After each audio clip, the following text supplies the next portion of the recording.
Good afternoon. It's been a while since I created a continuous daily video blog featuring just myself, making a point, speaking about something I care about. I was speaking to Jo before she went out with her sisters to a movie, and one of the things that came up was the way individuals are assessed by the medical community, and then in some cases, because the medical community is tied closely to the legal process, who gets to be tried by a judge as a competent person versus who isn't competent.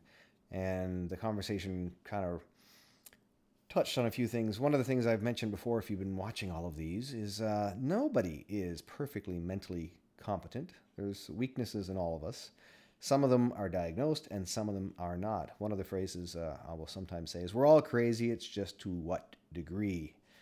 And recent events have, in Saint Jean, Quebec, and at the War Memorial in Ottawa, have brought to light some people who probably are being assessed as not entirely mentally sound, and what actions they have taken are being assessed. And some people are spinning those actions and ignoring the mental state of these people.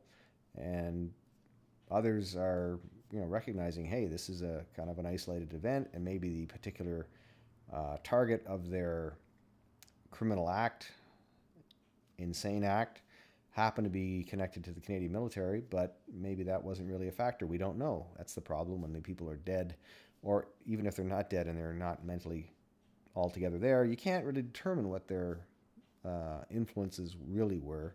I mean, at a given point in time, if I was to go nuts and was frantically looking for something I had to do to fulfill whatever bizarre idea I had, I could latch on to almost anything, and someone on the outside could say, oh, he was an extremist and he did that because of X. Yeah, I happened to pick up that cartoon, that comic book, and the action I took was somehow connected to that comic book, so therefore that comic book must have been an influence in my life. Well, what if I'd never bumped into that comic book until then, and it didn't really matter what I picked up, it was just something was going to inspire me at that time? Well, I think that's kind of how it's going with the what I've been reading about how the government wants to tighten up security. I mean, there's no perfectly sound mental person. Everybody's got some kind of quirk going on, and as Jo and I were talking about, in some cases, the person who assesses you is equally not 100% mentally sound. They've got their own quirks.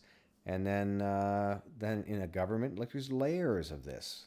And then in the government, the person who's in charge, well, that person's not totally mentally sound. One of the things that determines whether or not they get elected is not, hey, let's put you through a battery of psychological tests to determine whether you have the suitable characteristics to be the leader of a country. That never happens.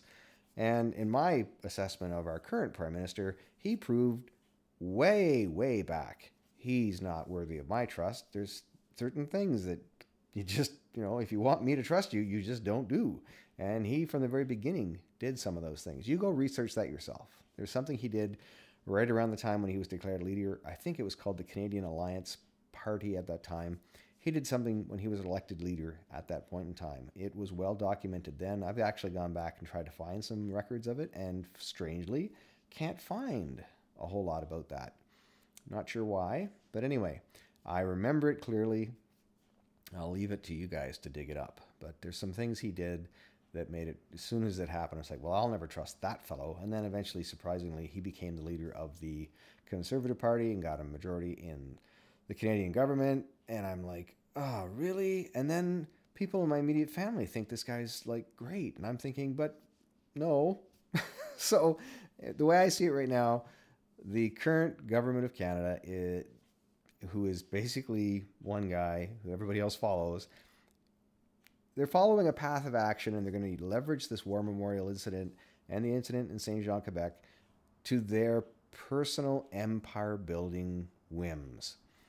All of the Canadian people do not want to have their freedoms reduced, in the hope that somehow that will result in a higher state of protection for us. First of all, I don't think very many of us really believe that taking away our freedoms will allow the government to protect us, because it only takes one guy with a very well thought out plan to do some kind of horrific damage to a bunch of us.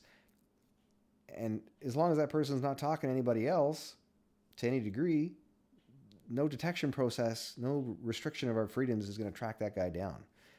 Criminal activity, if they catch the guy stealing bomb-making material, okay, great. But if he doesn't get detected that way, he can do damage. Doesn't matter how much our freedoms have been restricted. It really doesn't, in my opinion. I could be wrong, but I don't think Canadians as a whole want their freedoms restricted, just in the hope that maybe restricting our freedoms is going to result in, a higher degree of security. I don't think we want that. Yet, that's how the story is being spun, in my opinion. And it's two isolated incidents that really aren't connected to any capital T attack. It's just being spun that way, in my opinion. That's about all I got to tell you. I may not keep this video blog because I'm going to go watch it and find out if I walked all over the map or if I walked more or less down the path. Have a good day.